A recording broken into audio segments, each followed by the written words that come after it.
आदाब अस्सलाम, मैं सैफुल इस्लाम एक बार फिर से आप तमाम दर्शकों का अहवाले दुनिया पर खैर मकदम करता हूं। इस वक्त हम पहुंच चुके हैं उत्तर प्रदेश के आज़मगढ़ से दीदारगंज के अंतर्गत आने वाले कवरा गहनी में। आज यहां से कुछ ही दूर पर अखिलेश यादव जो हैं उनकी रैली हुई है बरदा में, और उधर निज़ामाबाद के अंतर्गत भी कई जगह पर आज़मगढ़ और जौनपुर में कई जगहों पर रैली की है।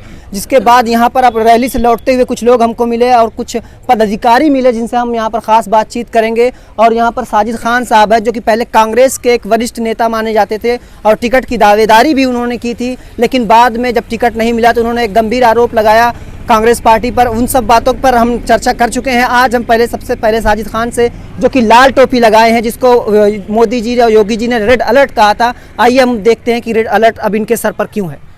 स्वागत है आपका। धन्यवाद। साजिद खान साहब, ये बताएं, आप तो कह रहे थे हम किसी पार्टी में नहीं जाएंगे, अलग अलग जो कैंडिडेट है उनका सपोर्ट करेंगे, अब ये लाल टोपी आपने क्यों लगाई है?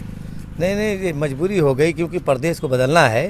हालात जो हो गए थे देश और प्रदेश के, उसको देखते हुए काफ़ी लोगों ने मुझसे कहा, चर्चा किया कि इस वक्त हालात ये नहीं है, आप एकदम खुल के सपोर्ट करिए और भारतीय जनता पार्टी को उत्तर प्रदेश से हटाइए और अखिलेश जी को मुख्यमंत्री बनाइए। हमें लोगों ने पूरा भेदभाव हटाकर हम लोग सिर्फ अखिलेश यादव को मुख्यमंत्री बनाने के लिए मैंने समाजवादी पार्टी ज्वाइन की। आज काफ़ी लोगों ने ज्वाइन की है। रीता बहुगुणा जोशी के बेटे मयंक जोशी ने भी ज्वाइन की है। हम लोग बहुगुणा समिति के काफ़ी लोगों ने ज्वाइन की है। तो अखिलेश जी को मुख्यमंत्री बनाकर हम प्रदेश में एक मैसेज देना चाहते हैं पूरे हर एक तरफ से, पूरा जितना सभी जात, अगड़ा पिछड़ा दलित सब लोग एक साथ अखिलेश जी को मुख्यमंत्री बना रहे हैं। हमको लग रहा है उत्तर प्रदेश में 300 सीट से अखिलेश जी को मिलने जा रही है, क्योंकि इतनी महंगाई, बेरोजगारी, भ्रष्टाचार इतनी चरम सीमा पर था। तो इसको जनता ने देखा। इस तरह से मैं आज पूरा वहाँ से गोपालपुर से निकला तो रोड पे खाली समाजवादी का झंडा दिखाई देता था। बदलाव लोग चाह रहे थे, बदलाव मतलब एकदम एक तरफा आवाज पूरे प्रदेश में। हमको तो लग रहा है जो उम्मीद भी पूरी है, आजमगढ़ की 10 विधानसभा समाजवादी पार्टी की झोली में जा रही है। आप देख रहे हैं कि जैसा कि आप कह रहे हैं कि 300 सीटें आ रही समाजवादी पार्टी की, इसीलिए आप समाजवादी में चले गए, मतलब जिसमें फ़ायदा दिखा उसमें आप चले गए। नहीं, मैं 3 दिन पहले आप आए हैं पार्टी में चुनाव से, क्या फ़ायदा होगा इससे? नहीं, फ़ायदा नहीं। मैं तो 32 साल बहुत ही सरकारें आई गई, मैं तो 1991 से था कांग्रेस पार्टी में। मगर अभी आप जो इसमें आए हैं समाजवादी पार्टी में, 3 दिन पहले आप आए हैं, कितना फ़ायदा होगा?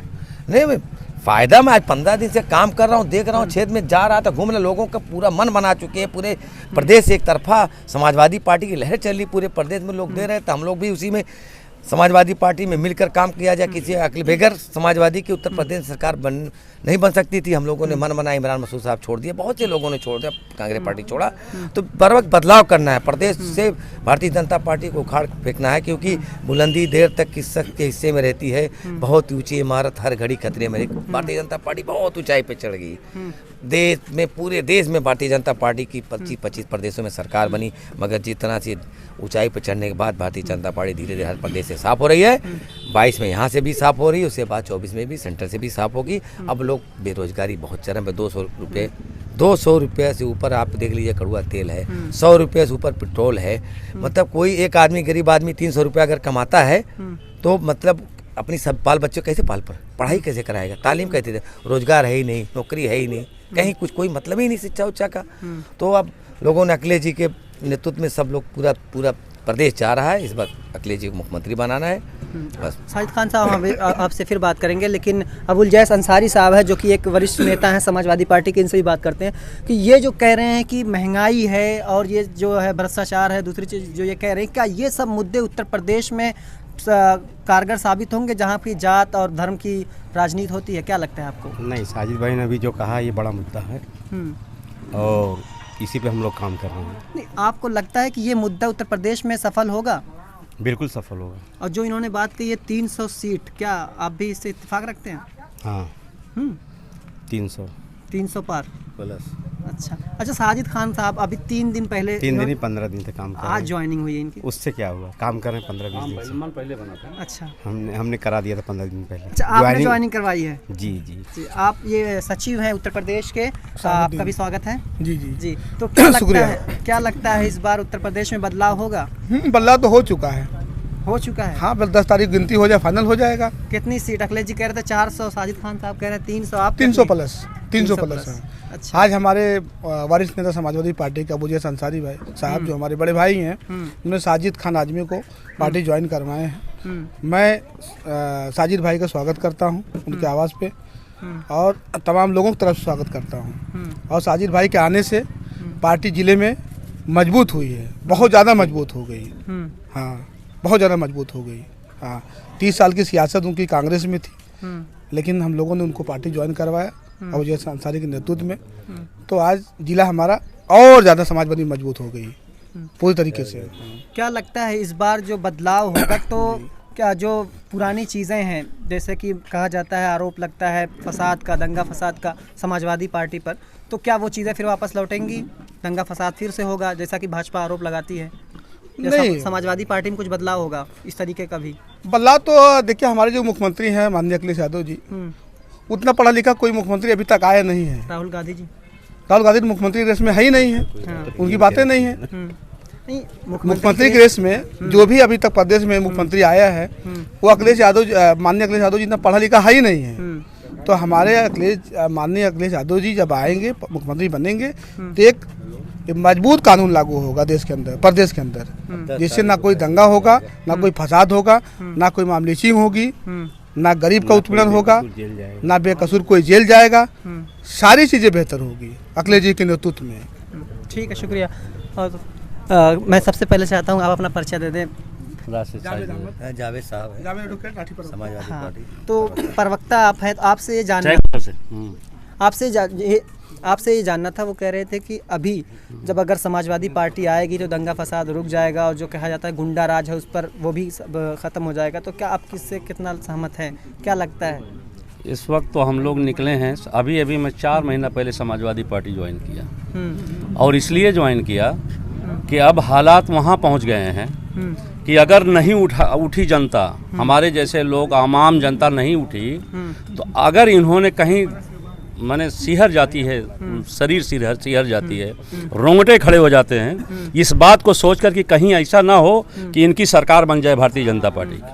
अगर इनकी सरकार बन गई तो बुनकर समाज सिर्फ ये सुनेगा कि सरकार बन गई, तो बुनकर समाज के बहुत सारे लोगों को हार्ट अटैक हो जाएगा। अगर सुन लिया, हमारा कुरैशी समाज ने सुन लिया कि इनकी सरकार बन गई, बहुत सारे लोगों को हार्ट अटैक हो जाएगा। अगर गरीबों ने सुन लिया कि इनकी सरकार बन गई तो बहुत सारे लोगों को हार्ट अटैक हो जाएगा। इसलिए कि अब सहन नहीं हो रहा है जो कुछ हो रहा है, भारतीय जनता पार्टी ने प्रदेश के अंदर जो कुछ भी किया है, अब गरीब के बस की बात नहीं है कि आगे 5 साल इनको झेल पाए। इसलिए कि अब गरीब के ऊपर बात आ गई है कि उनकी जान के ऊपर बात आ गई। इतनी महंगाई में खाना नहीं हो पा रहा है कि आदमी 2 वक्त की रोटी खा ले। इतनी महंगाई में, और सारी पढ़ाई का खर्च छोड़ दीजिए, शादी ब्याह का खर्च छोड़ दीजिए, इतनी महंगाई है कि उसमें गरीब खाना नहीं खा पा रहा है। और अगर सचेत नहीं हुई जनता, और अगर इन्होंने सोच के, मतलब डर लगता है कि कहीं ऐसा ना हो ये लोग आ जाएं तो फिर गरीब का क्या होगा। इन्होंने जो वादे किए, नोटबंदी का वादा इन्होंने किया, नोटबंदी का वादा जो किया उससे गरीबों की, व्यापारियों की, आम जनता की कमर टूटी।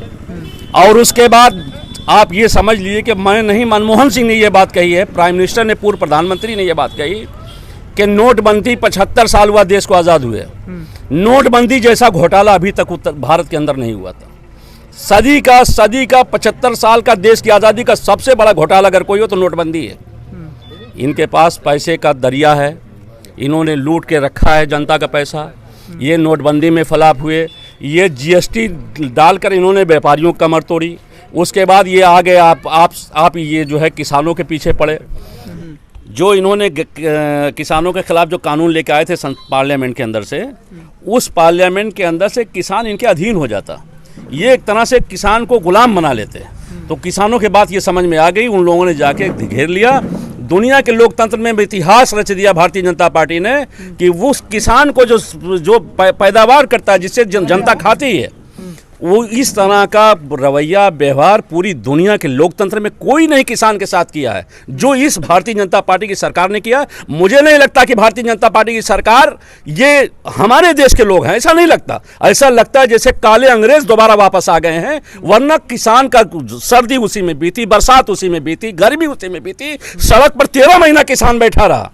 और उत्तर प्रदेश के इलेक्शन को देखते हुए उन्होंने वो कानून वापस लिया, पार्लियामेंट से वापस लिया कानून, और उसमें 700 नहीं, मैं तो कहता हूँ 7,000 लोग मरे हैं। इसलिए कि एक किसान के पीछे कम से कम 5-7 लोग रहते हैं घर के अंदर। अगर उसकी मौत होती है तो 10 घर वालों की भी मौत होती है।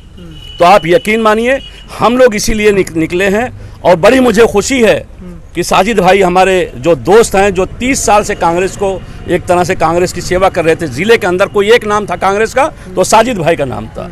लेकिन इस भयावह स्थिति को देखते हुए, इस स्थिति को देखते हुए जो जनता के साथ भारतीय जनता पार्टी कर रही है, तो अब भारतीय जनता पार्टी को हराने के लिए ना कांग्रेस पार्टी सक्षम है, ना भारतीय जनता पार्टी को हराने के लिए बीएसपी सक्षम है। तो साजिद भाई ने जनहित में फैसला लिया कि नहीं, सपा का साथ देकर और इनको रोका जाए। सपा ही इनसे लड़ रही है, दूसरी कोई पार्टी नहीं लड़ रही। और जनता के सुख दुख के साजिद भाई भी साथी हैं, हम लोग भी साथी हैं। जैस अंसारी साहब लखनऊ से आए, 15 दिन से दौड़ रहे हैं क्षेत्र के अंदर।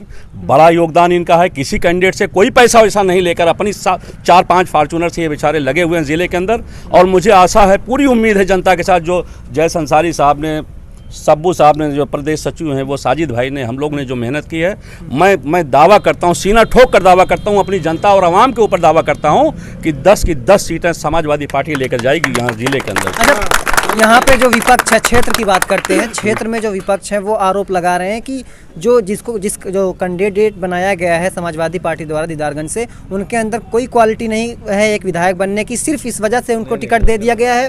मेरा सवाल पूरा करें। सिर्फ इस वजह से टिकट दे दिया गया है कि वो एक विधायक के लड़के हैं। इसमें कहाँ तक सच्चाई है? क्या ये आरोप सही है? देखिए, वो लड़के एक विधायक जी के हैं। एक जो है, जो जिसने सदन चलाया हो लखनऊ के अंदर 2007 से लेकर 12 तक मायावती सरकार में स्पीकर जिसका बाप रहा हो, वो तब से लेकर 7 से लेकर आज 22 है। उस लड़के ने ही काम किया है अपने बाप की जगह पर, सुखदेव राजभर की जगह पर। वो सियासी, उनके पास विरासत जो आई है, मछली के बच्चे को कोई तैरना सिखाता है क्या? वो राजनीतिक बाप का बेटा था, उसका हक था टिकट मिलना। भाई, उसको टिकट मिला तो कोई बड़ी बात नहीं। दूसरी बात, एक सीट पर 10-10, 20-20, 50-50 लोगों ने अप्लाई किया है। और अगर कहीं से हमारे राष्ट्रीय अध्यक्ष जी ने, अखिलेश यादव जी ने फैसला किया पप्पू को देने का, तो इस पर कोई मैटर नहीं है कि वो बीत चुका मैटर। किसको टिकट मिलना, किसको मिला, वो सब अलग बात है। अब वो बीता हुआ मैटर, उस पर कोई बहस करने की कोई ज़रूरत नहीं है, ना नाम लेने की कोई ज़रूरत है। अब सिर्फ ये दुआ करिए, मैं भी दुआ करूं, आप भी दुआ करिए, जनता से दुआ करता हूं, अल्लाह पाक से मैं खुद दुआ करता हूं, जनता दुआ करती है कि अल्लाह हटा दे इन जालिमों को जो ऐसा सलूक करते हैं। जैसे गोरे अंग्रेज चले गए, काले अंग्रेज आकर जो जुल्म किया इन्होंने, भाई मैं सोच के सिहर जाता हूं कि आप बताइए कि नोट उसके जब कोरोना आया उसके अंदर जब लोग भागे, भूख से बम्बई से भागे, दिल्ली से भागे, तो उत्तर प्रदेश की सरहद में जब वो आए तो उनको सरकार को मदद करनी चाहिए, तो उनके घर तक पहुंचाना चाहिए था। लेकिन बच्चे भूख से मर गए, जवान भूख से अपने पूरे परिवार को लेकर सड़क पर दम तोड़ देता है। भारतीय जनता पार्टी ने बजाय मदद करने के, भारतीय जनता पार्टी ने पीटने का काम किया, मुर्गा बनाने का काम किया। उन लोगों को जो मौत से भाग रहे थे, अपनी ज़िंदगी की तरफ भाग रहे थे, लेकिन यहाँ भारतीय जनता पार्टी के लोगों ने उनको मौत की सज़ा सुनाई। अच्छा, एक वैश्विक महामारी थी कोरोना, जिस पर आप ये कह रहे हैं, तो क्या अगर समाजवादी पार्टी की सरकार होती उत्तर प्रदेश में, तो क्या कुछ इंतजाम अलग होते हैं? बिल्कुल आप सही कह रहे हैं कि अगर समाजवादी पार्टी की सरकार होती तो अखिलेश यादव जैसे और देश के प्रधानमंत्री जैसे वो लोग थे, और हमारे मुख्यमंत्री यकीनन अगर होते, तो कम से कम वो लोग सर जोड़कर बैठते कि कैसे ऑक्सीजन की व्यवस्था किया जाए, कैसे दवा की व्यवस्था किया जाए। उस लाइन में वो लोग काम करते। ताली और थाली तो कभी कोई नहीं पिटवाता। कोरोना आया है, उसके इलाज की जरूरत थी, तो सर जोड़कर बैठना चाहिए था। इसका इलाज कैसे ढूंढा जाए, वैज्ञानिकों को लगाना चाहिए था, इलाज के लिए लगाना चाहिए था। तो उस मूर्ख प्रधानमंत्री, जिसको मैं कहूंगा, उस मूर्ख प्रधानमंत्री ने ताली और थाली बजवाने का काम किया, जिसका नतीजा ये हुआ 1 करोड़ से ज़्यादा लोग मर गए इसी हिंदुस्तान के अंदर, जो दवा के, ऑक्सीजन के बगैर मर गए। अच्छा, साजिद खान साहब, आखिर में आपसे पूछते हैं, आपको समाजवादी से जोड़ा गया है, एक माइनॉरिटी का एक टिकट कटा था जिससे लोग नाराज़ थे, कहीं ऐसा तो नहीं उसकी भरपाई की जा रही है? नहीं, ऐसा नहीं है। देखिए, 57 टिकट, करीब 58 टिकट, मुझको जो लग रहा है, मैंने लिस्ट नहीं देखी है, 58 टिकट समाजवादी पार्टी ने दिया है प्रदेश में। तो टिकट कम नहीं, आजमगढ़ जिले में 2 टिकट मिला है। आलमबदी साहब यहाँ से चुनाव लड़ रहे हैं, हमेशा 3 टिकट मिलता है। 3 टिकट मिलता है। तो परिस्थिति को देखते हुए राजभर समाज यहाँ 50,000 था, और उनके एक बड़ा नाम था प्रदेश का, सुखदेव राजभर विधानसभा स्पीकर, 5 बार के एमएलए मंत्री, तो बड़ा नाम था। और सबको जोड़ने के लिए कि उनको टिकट दिया गया है। इससे एक मैसेज गया पूरे प्रदेश में। मतलब राजभर समाज पूरा, चाहे अम्बेडकर नगर से देख लीजिए, बलिया से देख लीजिए, पूरा एक तरफा, पूरा सब एक तरफा समाजवादी पार्टी को सपोर्ट किया। सबको जोड़ा है समाजवादी पार्टी अखिलेश जी ने। जिस तरह से भारतीय जनता पार्टी ने 17 में जोड़ा था, उस तरह से अखिलेश जी ने सबको छोटे दलों को जोड़ा था, तो उसमें भी थे। तो ये भी कहीं न कहीं समाजवादी पार्टी में जब उनके पिताजी ने उनको विरासत में दिया अखिलेश जी के नेतृत्व में, तो उन्होंने टिकट दिया, उससे एक अच्छा सीट ईमानदारी से 20,000 से सीट जीत रहे हैं, तो सही फैसला है। तो टिकट कटने से कोई ना, आप राजनीति करते रहिए, हो सकता है अखिलेश जी आपको कहीं एडजस्ट कर देंगे। पार्टी से भागना नहीं चाहिए, आप उसी में लड़िए, आप किसी की बगावत मत करिए। हमको टिकट नहीं मिला तो नहीं बगावत, हम लोग तो 32 साल एक जगह रहे, मगर इस वक्त परिस्थिति ऐसी थी कि अखिलेश जी को मुख्यमंत्री बनाने के लिए, प्रदेश को बचाने के लिए हम लोगों ने निर्णय लिया कि अब आजमगढ़ की 10 की 10 सीट, जौनपुर की 9 की सीट सब समाजवादी पार्टी की झोली में डाला जाए, और अखिलेश जी को 10 तारीख को आप जब अखिलेश जी इस उत्तर प्रदेश के नए मुख्यमंत्री के रूप में होंगे। ये ठीक है, शुक्रिया बातचीत करने के लिए आप तमाम लोगों का। तो इस वक्त हम मौजूद थे कवरा गहनी में, जो कि दीदारगंज के अंतर्गत आता है। यहाँ पर कुछ लोग थे जो समाजवादी पार्टी के वरिष्ठ नेता भी यहाँ पर मौजूद थे, इनसे हमने खास बातचीत की। इन्होंने बड़ा दावा किया है कि हम 300 सीट उत्तर प्रदेश में जीत रहे हैं, लेकिन आखिर ये दावा कितना सही साबित होता है, ये आने वाली 10 तारीख को इसका फैसला होगा। देखते रहें अहवाले दुनिया। कैमरामैन माज अहमद के साथ सैफुल इस्लाम सैफी, दीदारगंज, आजमगढ़।